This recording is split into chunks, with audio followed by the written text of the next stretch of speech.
Mesdames et messieurs, chers amis téléspectateurs, bienvenue dans votre émission Ramadan Kareem. Comme vous le savez, Ramadan Kareem est une émission spéciale islamique basée sur le mois de Ramadan. Ramadan Kareem est avant tout une émission éducative.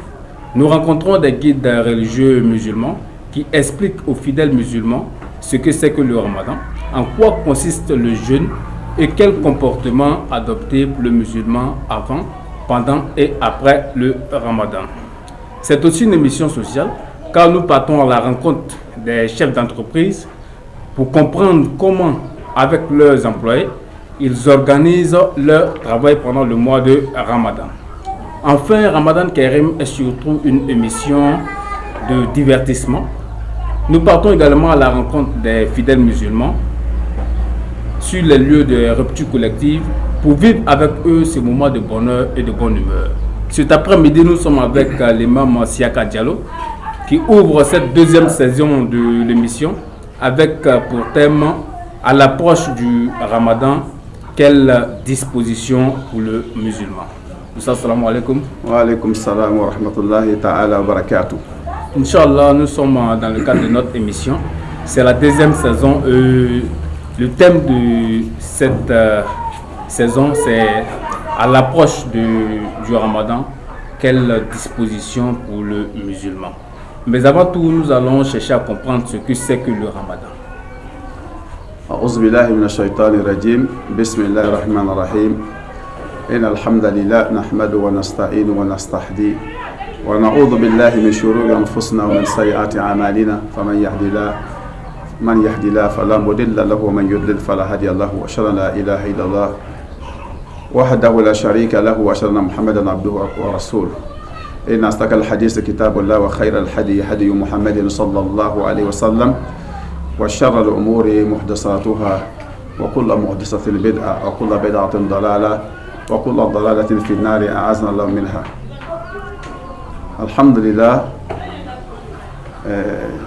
Monsieur Fofana et ses collaborateurs, amis collaborateurs, et je vous dis assalamu alaikum wa rahmatullahi wa barakatuh. Wa alaikum salam wa rahmatullahi wa barakatuh. Un salam aussi à tous les frères musulmans et sœurs musulmanes, à toute la communauté musulmane et au monde entier, toutes les personnes qui vivent sur cette terre, on les salue de la bonne salutation, la meilleure des salutations, celle de l'islam, qui est As-Salam, qui signifie la paix.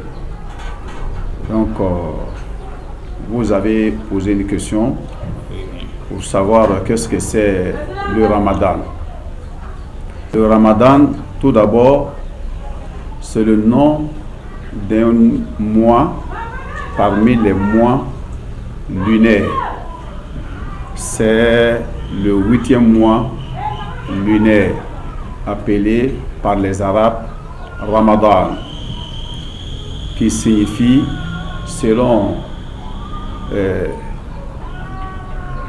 des savants, qui signifie le sable chaud, parce que le désert là, l'Arabie, ce sont des pays désertiques où il y a beaucoup de sable et qu'il y a soleil encore beaucoup, donc la température monte beaucoup.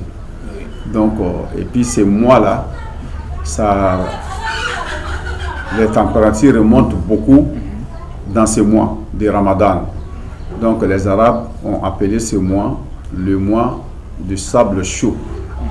Voilà, donc, mais en islam, le Ramadan, c'est un mois dans lequel les musulmans sont appelés à jeûner pour Allah, et c'est un mois béni pour l'islam, pour tous les musulmans. Donc c'est un mois de pénitence, un mois de pardon, un mois dans lequel les musulmans ne doivent pas boire dans la journée, ils ne doivent pas manger, ils doivent aussi s'abstenir de faire les rapports sexuels dans la journée. Donc voilà en quelques mots ce qui signifie le mois de Ramadan. Donc c'est le mois du jeûne. D'accord. Merci beaucoup, Imam, pour ces détails-là. Maintenant, le Ramadan 2022 approche à grands pas. Nous sommes déjà à moins de 2 semaines. Oui. Maintenant, quelle disposition le musulman doit prendre à l'approche du mois de Ramadan? Autrement dit, comment se préparer pour accueillir le mois de Ramadan. Le mois de Ramadan, comme je viens de le dire, c'est un mois béni. Car Allah, qu'il soit haut et exalté, a fait descendre le Saint-Coran dans ce mois de Ramadan. Comme Allah nous dit dans le Coran, dans la sourate D, sourate la vache, verset 185. Allah dit dans le Coran, je cite, le Coran, nous avons fait descendre le Coran dans le mois de Ramadan comme guidé pour les gens.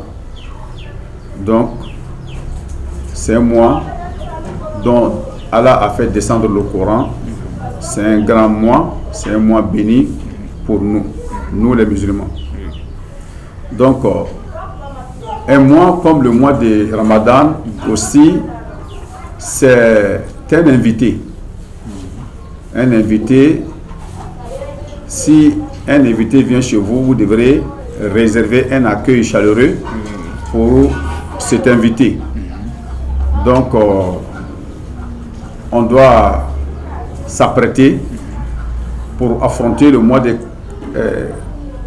Carême, le mois de Ramadan, puisque pour pouvoir faire un bon jeûne, pour faire un bon jeûne du mois, il faut une bonne préparation.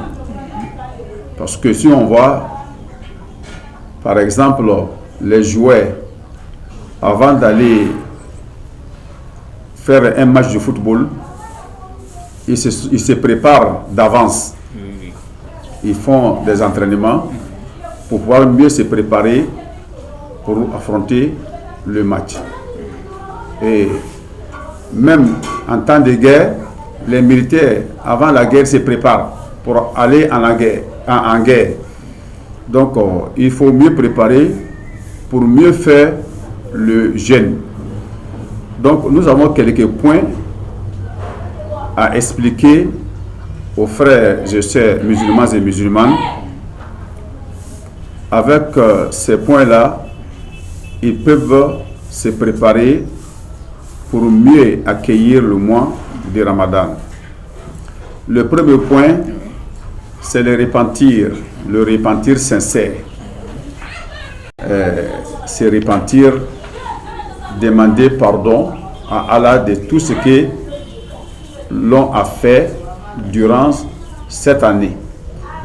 Donc le mois de Sha'ban, ce mois-là, est mieux placé pour se repentir à Allah. Donc il faut le faire sincèrement. C'est que les désobéissances qu'on faisait, les péchés, donc on demande à Allah de nous pardonner cela, et puis on prend l'engagement devant Allah de ne plus répéter. Donc avant de rentrer, avant l'arrivée du mois de Ramadan, le musulman doit se repentir à Allah. Le repentir est recommandé à tout moment, mais à quelques jours du mois de Ramadan, c'est encore plus recommandé. Ça, c'est le premier point. Et le deuxième point, c'est la bénédiction, communément appelée en islam le dua. Il faut faire beaucoup de bénédictions pour que Allah te donne longue vie pour pouvoir vivre jusqu'à le mois du Ramadan. Nos ancêtres pieux, ça a été rapporté que eux-mêmes, il faisait bénédiction, il demandait à Allah, à travers les bénédictions, que Allah fasse leur montrer le mois de jeûne, 6 mois avant. 6 mois avant le mois de Ramadan, il priait Allah pour que Allah leur montre le mois de Ramadan. Et ces mêmes ancêtres aussi, pieux, priaient Allah après le mois de Ramadan, 6 mois pour que Allah leur accepte. Allah accepte le jeûne qu'ils ont fait durant le mois de Ramadan. Donc il faut que le musulman doit se préparer avec la prière, la bénédiction, pour que Allah lui montre le mois de Ramadan. Et le 3e point, c'est éprouver la joie à l'arrivée du mois de Ramadan. Puisque nous constatons qu'il y a beaucoup de personnes, quand on leur dit que le mois du jeûne, le mois de Ramadan s'approche, ils se mettent peut-être dans le souci, dans la colère, puisque le mois de Ramadan est presque arrivé. Ça va les priver de la nourriture, ça va les priver de l'eau. Donc, ils se mettent en colère pour ça, ou bien ils ne sont pas contents pour l'arrivée du mois de Ramadan. Alors qu'un musulman, une personne musulmane doit être heureuse, il doit être en joie pour mieux accueillir le mois de Ramadan. Parce que comme on a dit au départ, c'est un mois béni, un mois du pardon, un mois dont les récompenses sont beaucoup multipliées. Donc à l'arrivée de ces grands mois, il est normal qu'un musulman doit éprouver sa joie à l'arrivée de ce mois. 4e point, le musulman doit s'instruire auprès des imams, auprès des savants, ceux qui connaissent mieux l'islam. Il doit s'approcher d'eux pour mieux s'instruire, pour s'instruire, pour mieux connaître les règles du jeûne. Quels sont les actes qui annulent le jeûne? Le musulman doit connaître tout ça avant l'arrivée du mois de Ramadan, surtout dans ce mois de Sha'ban. Le musulman doit mieux connaître comment le prophète sallallahu alayhi wa sallam il faisait son jeûne, parce qu'on est appelé à imiter le prophète Mohammed sallallahu alayhi wa sallam. Tout ce qu'il a fait, nous on doit lui imiter dans ses actions.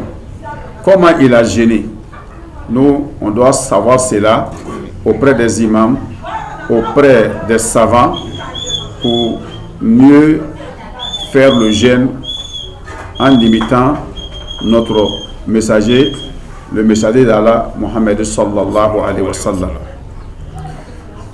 Donc le musulman aussi doit connaître les actes préférables dans le jeûne. Quand on est en jeûne, il y a des actes qui ne sont pas interdits, qui ne sont pas obligatoires, mais ces actes sont préférables. Si vous faites ça, ça rend encore plus méritoire votre jeûne. Le musulman doit connaître ça avant l'arrivée du mois de Ramadan. Donc le musulman aussi, les actes qui annulent totalement ce jeûne, il doit le connaître. Donc je crois que c'est le 4e point. Le 5e, ceux qui ont, le musulman doit s'acquitter du jeûne de l'année passée. Ceux qui ont des mois, des jours à rattraper, qui ne l'ont pas encore fait, ils ne doivent pas se décourager. Ils ne doivent pas dire que déjà nous sommes à quelques jours du mois Donc, alors que vous avez des jours à rattraper et vous laissez ces jours, et cela n'est pas normal. Vous devrez faire tout pour rattraper les jours que vous avez laissés dans le Ramadan passé, dans le jeûne passé. Notamment pour les femmes. Les femmes surtout, les femmes en menstrues et les femmes qui sont dans la louchie, et puis les femmes nourrices et les femmes enceintes qui ont dû laisser quelques jours depuis l'année passée, elles doivent se dépêcher pour rattraper ces jours-là avant le mois de Ramadan. Ça, c'est le 5e point. 6e point, le musulman doit beaucoup lire le Coran dans ce mois, avant le mois qui est avant le mois de Ramadan, ce mois qui est appelé en islam le mois de Sha'ban. Il doit beaucoup lire le Coran, parce que dans les Écritures, ça a été dit, ça a été rapporté que nos aïeux pieux nommaient ce mois de Sha'ban le mois des lecteurs, c'est-à-dire les lecteurs du Coran. Il y a d'autres qui terminaient la lecture intégrale du Coran dans ce mois 5 fois, 6 fois, 10 fois, plusieurs fois. D'autres même, chaque 24 heures, ils faisaient la lecture intégrale du Coran dans ce mois. Donc c'est pourquoi on dit souvent que le mois de Sha'ban, c'est le mois des lecteurs. Si vous savez lire le Coran, vous devrez faire beaucoup d'efforts pour lire beaucoup le Coran dans ce mois. Et si vous ne savez pas lire, parce que le Coran est écrit en langue arabe, c'est pour celui qui ne sait pas lire l'arabe, il peut s'approcher à ceux qui savent lire, écouter leur lecture. Ou bien encore, dans notre temps moderne là, il peut télécharger les audios du Coran chez lui à la maison, il l'écoute. Il doit le faire beaucoup dans ces mois de Ramadan. Je crois que 7e point, le musulman aussi, il doit s'asseoir dans ce mois de Sha'ban avec sa famille, sa femme, ses enfants, les membres de sa famille. Il doit s'asseoir avec eux pour leur apprendre les règles du jeûne. Encourager les enfants au jeûne, les femmes et ceux qui sont dans la famille qui ne s'intéressaient pas beaucoup au jeûne.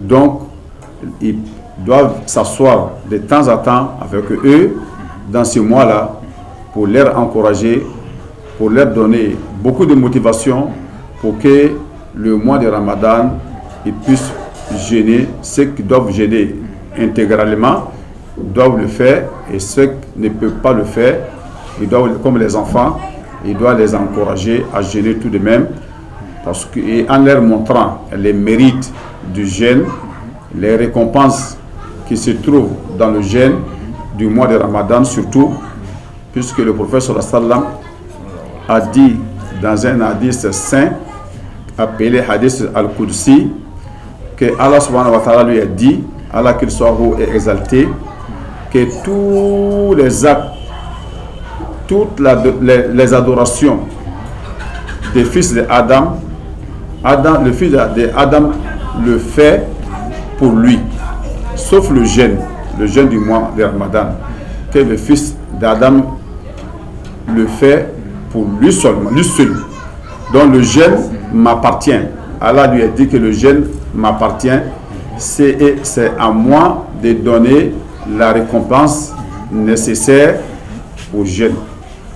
Pourquoi le prophète sallallahu alayhi wa sallam a dit que le jeûne lui appartient, alors qu'il y a la prière qui appartient aussi à Allah, il y a la zakat qui appartient à Allah, le pèlerinage qui appartient aussi à Allah, mais Dieu a choisi le jeûne du mois de Ramadan pour dire que c'est pour lui, le jeûnant le fait pour lui, et lui, c'est lui qui s'en charge de sa paye, de sa récompense. Donc, les savants disent que ça, il y a beaucoup de significations. Parmi les significations, ils disent que puisque dans toutes les autres œuvres, le fidèle peut le faire avec ostentation, sauf le jeûne. Tu peux aller à la mosquée pour que les gens disent que souvent tu fréquentes la mosquée, que tu es quelqu'un qui prie. Donc la zakat, même chose. Et le pèlerinage aussi pour que les gens disent que tu es allé à la Mecque, ou encore qu'on puisse t'appeler Al-Hajj. Mais le jeûne, il n'y a pas d'ostentation dedans, et il n'y a pas de, comment il faut dire,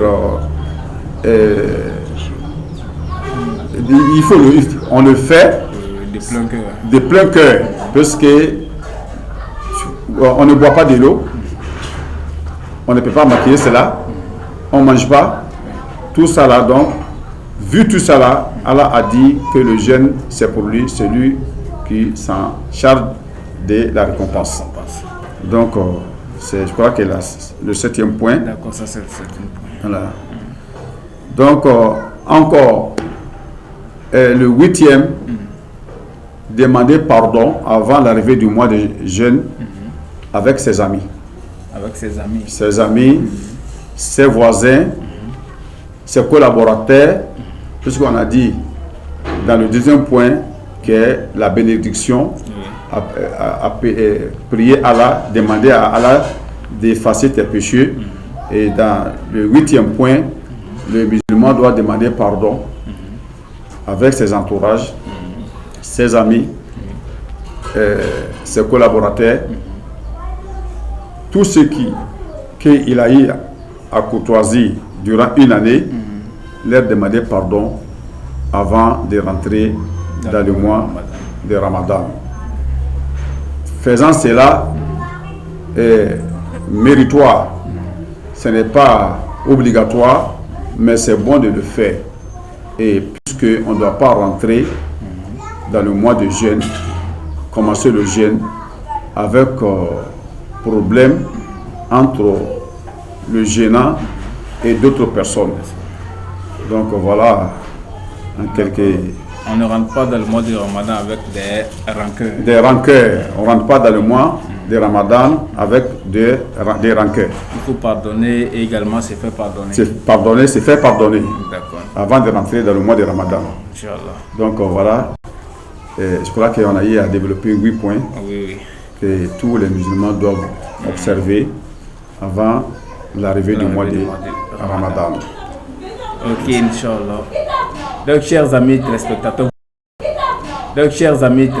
vous l'avez compris, avec l'imam, on a pu développer 8 grandes lignes à suivre pour un musulman à l'arrivée du mois de Ramadan. Comme l'imam l'a si bien signifié, le mois de Ramadan est considéré en islam comme un étranger qui vient chez toi à la maison. Tu te prépares et tu le réserves un bon accueil. Donc, pour revenir sur ces 8 points, il s'agit d'abord de se repentir sincèrement à Allah. En deuxième point, demander pardon à Dieu. Deuxième point, c'est d'abord la bénédiction. Oui, ça, bénédiction. Voilà, faire beaucoup de prières, de doigts. Et puis en troisième point, il s'agit d'éprouver de la joie à l'arrivée du Ramadan, être heureux, être content que le Ramadan vient. C'est ça. Ok, en quatrième point, c'est de s'instruire, prendre le maximum d'informations sur le mois de Ramadan. Et puis en cinquième point, s'acquitter du jeûne à rattraper. Si le Ramadan passé, tu as des jeûnes en retard que tu n'as pas pu faire, avant le Ramadan qui arrive, il faut pouvoir s'en acquitter. En sixième point, il s'agit de lire le Coran et quotidiennement, régulièrement. En septième point, rester à la maison, prendre du temps avec la famille, motiver la famille à mettre le jeûne du Ramadan qui arrive. Également, en 8e point, il s'agit de maintenant demander pardon à Dieu et demander pardon à ses proches, voilà, aux personnes avec qui on a eu à collaborer, ses collaborateurs, ses amis, ses proches et tout. Donc, l'imam, merci beaucoup pour ces détails. Maintenant, nous allons demander à savoir quelles sont les personnes qui ne sont pas obligées de mettre le jeûne pendant le mois de Ramadan et quelles sont les personnes qui sont obligées de le mettre. Alhamdulillah. Les personnes qui sont obligées de mettre le jeûne, ce sont des personnes, tout musulman qui est atteint l'âge de puberté.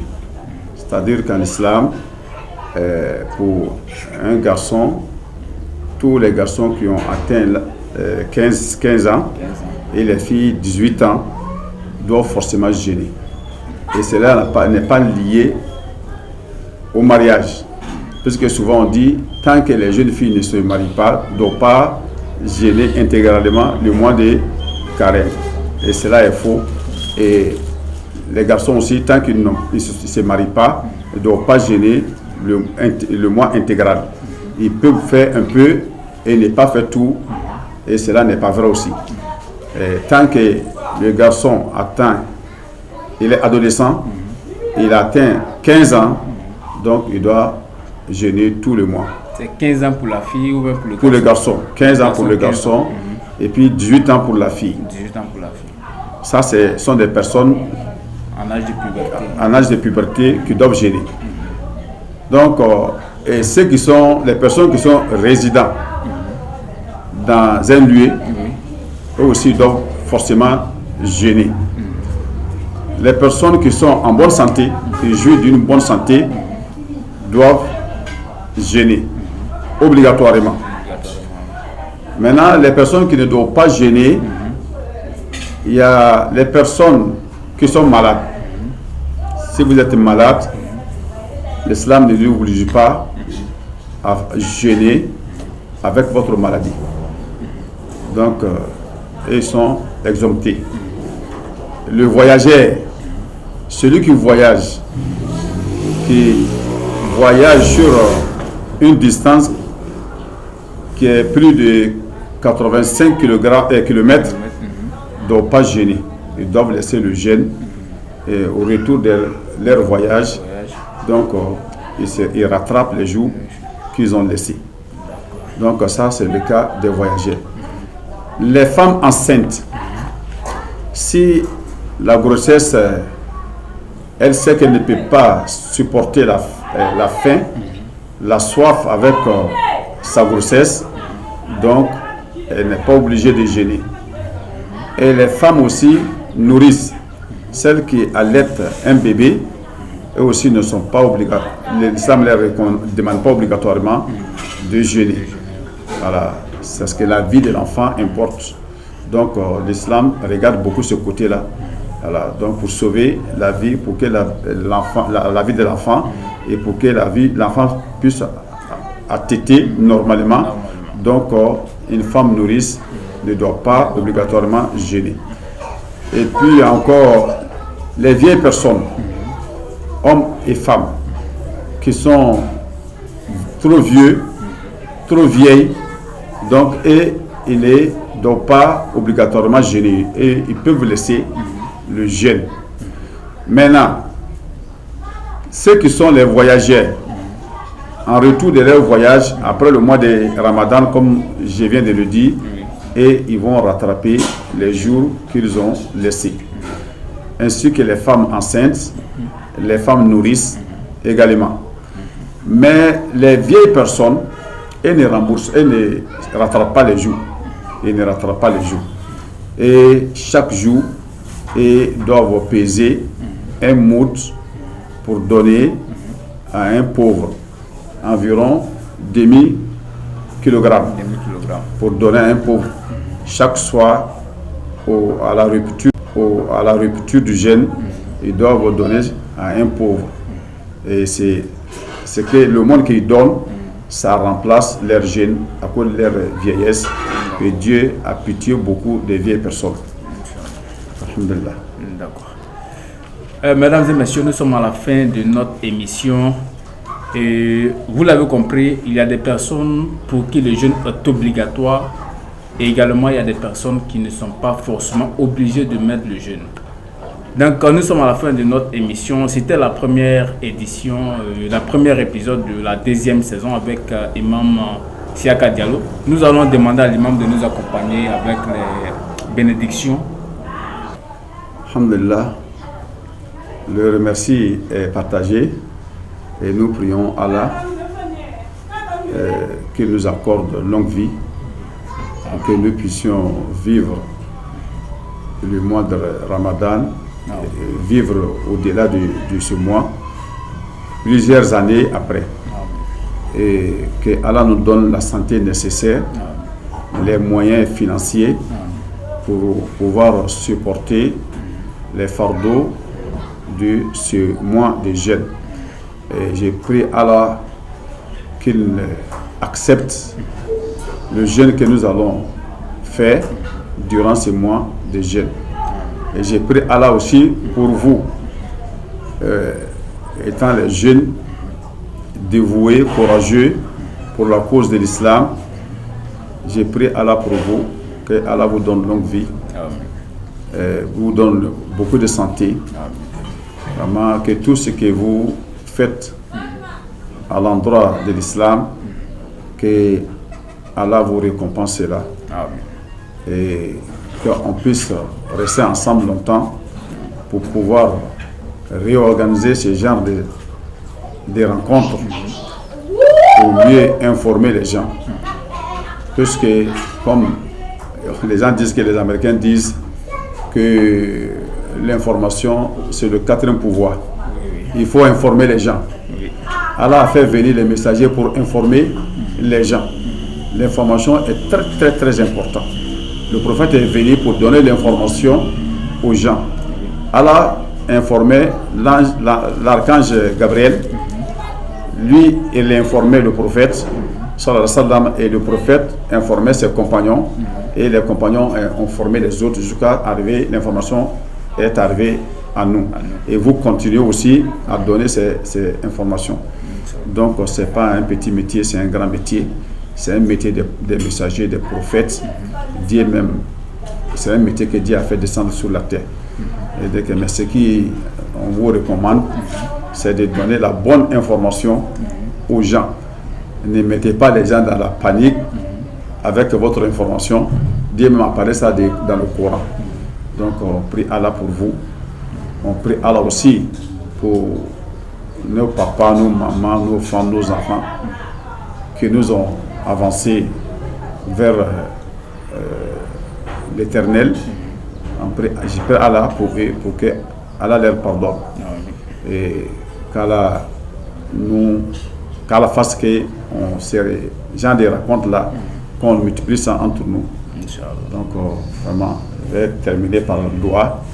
أعوذ بالله من الشيطان الرجيم بسم الله الرحمن الرحيم اللهم نسألك بأننا نشهد أنك لا إله إلا أنت الأحد الصمد الذي لم يلد ولم يولد ولم يكن له كفوا أحد أن تغفر لنا ذنوبنا كلها دقها جلها وأولها وآخرها وتوسطها اللهم اصلح لنا ديننا الذي هو عصمة أمرنا واصلح لنا الدنيا التي فيها معاشنا واصلح لنا آخرة التي فيها معادنا اللهم اجعل الحياة ذاتنا في كل خير واجعل الموت راحة من كل شر اللهم نسألك موجبات رحمتك وعزائم مغفرتك والسلامة من كل إثم والغنيمة من كل بر والفوز بالجنة والنجاة من النار برحمتك يا أرحم الراحمين بسم الله ما شاء الله لا يسلك الخير إلا الله بسم الله ما شاء الله لا يصرف السوء إلى الله بسم الله ما شاء الله ما كان من نعمة فمن الله بسم الله ما شاء الله لا حول ولا قوة إلا بالله ربنا آتنا في الدنيا حسنة وفي الآخرة حسنة وقنا عذاب النار اللهم صل على محمد وعلى محمد كما صليت على إبراهيم وعلى إبراهيم وبارك على محمد وعلى محمد كما باركت على إبراهيم وعلى إبراهيم في العالمين إنك حميد مجيد سبحان ربك رب العزة ما يصفون السلام على المرسلين والحمد لله رب العالمين.